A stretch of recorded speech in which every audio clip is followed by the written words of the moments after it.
with solving. For pleasure. So just to position the problem in the history, the World Wide Web was created 30 years ago. Actually, we celebrated in Geneva with Tim Berners-Lee just a few weeks ago, the celebration of the web. And I was in the UN at that time, was Chief Security Officer of the UN, so we actually remember the date when the web arrived. And that was a big excitement because everybody said, wow, this is a decentralized system, everybody's going to benefit of that. But we knew very well that the web is blind. The web doesn't know what it transfers. It was actually designed to be blind. It was designed by military, internet, ARPANET, in a way that it could never be shut down. And that was actually the design architecture. So those things that made the web so amazing has become now the major issues. Because if one of the nodes, and this is what Facebook is, what Google is, what anybody is, becomes very powerful nodes, those nodes have a gravity center which becomes so big and so strong that everything else around that gravity center gets sucked into the gravity center. It's like black holes on the internet. So how we solve that? And that's what my company, I created a company which is now the largest cybersecurity company in Europe, listed in the Swiss Stock Exchange, which took a totally different approach. We said, okay, in order to benefit the web, we have to put the person, the human, at the center of gravity. So it is the human, it's not the computer or your mobile phone or your tablet, it is the human. But the problem we have, the human does not exist in the internet. The internet doesn't know we are a human. The internet doesn't even understand what a human is. So if the internet does not understand what a human is, we are actually becoming an endangered species. And the only reason why AI and all those tools are so complicated is because they could basically replace us algorithmically into that structure. So you will not be you anymore, it will be you, whoever is on the internet. And whoever is on the internet will have no relation to you, and therefore you will be a secondary type of being towards your digital self. And your digital shadow becomes bigger than the totally. Than the human person. And the shadow has a value that you don't have. And this is what is important to understand, that shadow is a product, and that product has a huge value. I mean, I keep always saying, if you divide the market capitalization of the top 10 internet companies, then they are now representing something like $10 trillion, which sitting on the top of the web. The invention was developed in Geneva, which nobody made money in Geneva, that invention. They has created a $10 trillion ecosystem. If you divide that by the people that have access to that, each person identity, each person is something like $5,000 to $10,000 per year.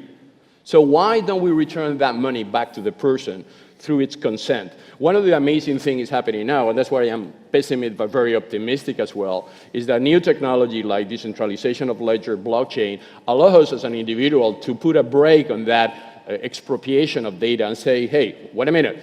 You're making money out of that data, but that data is mine, and I would like you to ask me consent to that data. And that consent has an economic value. And that consent has an economic value for 6.5 billion people that they are struggling. They are poor people that they have no access to me. Let me put a little bit of nuance to that last point. I do think that consent is important, but I think it's essential to distinguish between people who actually are paying us for our data with services based on it, where they're using that data for us. When I give Google my location, it gives me back the ability to do maps. So this is actually a valuable exchange.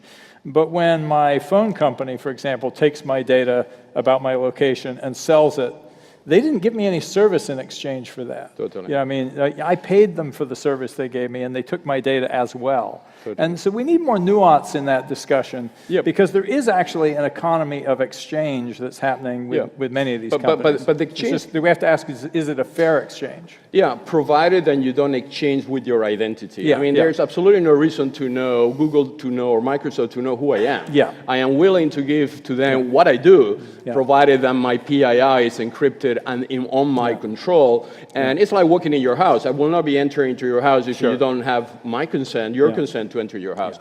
The consent is a $10 trillion economy, has not been exploited. And the consent is the underlying infrastructure for peace. Because peace sustainability will only happen if we are able to retribute 6 billion people the possibility of monetizing their data, because that's the oil of the new economy. Yeah, maybe on AI, one question. I wrote a book which is available in the reception with the name Transhuman Code. What the book defends, and we launched that in Davos at the World Economic Forum, is that the best perfect AI the world knows, and the most perfect technology the world knows, is us, human. There's absolutely nothing in the market on AI that basically replaces 5% of our algorithm. We have an algorithm we took millennia to be built. The human algorithm is as sophisticated that if it's enhanced by external algorithm, it will get much better. But what is a very big danger is to create the algorithm outside that algorithm the human has. Yeah.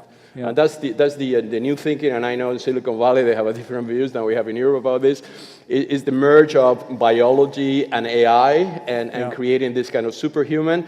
This is very scary. Yeah. So if we protect the digital identity of the individual and we create an individual that is recognized and respected by the internet, and by the way, a digital identity, it's a human right, and not everybody has a digital identity. This morning somebody said that 1.2 billion people didn't have a political identity, but this is not a digital identity. A digital identity, nearly 5 billion people don't have a digital identity. If I ask you around this, how many of you guys have a digital identity, and you raise your hands, maybe we're going to have maybe 20 people that have a digital identity. So if you don't have a digital identity, somebody has it for you already. That's right. So somebody has a digital identity. We have a digital identity. The question is whether it belongs to us or whether But it sure belongs to us because it's your identity. How come somebody else will own your identity? Because if that identity is owned by somebody else, the AI algorithm, which is going to data mine of that identity, is going to take predictability analysis on something that is not you. And that's a very big, but it's happening already. I mean, one of the things which is very encouraging is that there's a new kids on the block with the name blockchain, and blockchain is actually a decentralizer of power. I mean, you don't even need, you obviously need governments because governments is the trusted party, but the ledger distribution of trust is a peer-to-peer distribution of trust. It's like we do in human relation. If I trust you and you trust her, it's very likely I'm going to trust her as well because we establish a trust ecosystem. So the trust ecosystem needs to be decentralized. We are in a society which this centralization of digital trust has not succeeded. It's a failure. As I said before, the 90% of the people are excluded from the benefit of that centralization of trust. Blockchain technology is there. I am working with BRI, Blockchain Research Institute in Canada, which has organized a huge conference with the Canadian government where we are putting blockchain center of excellence all over the world, integrating existing blockchain experiences into an internet free. We need to build a new internet because the current internet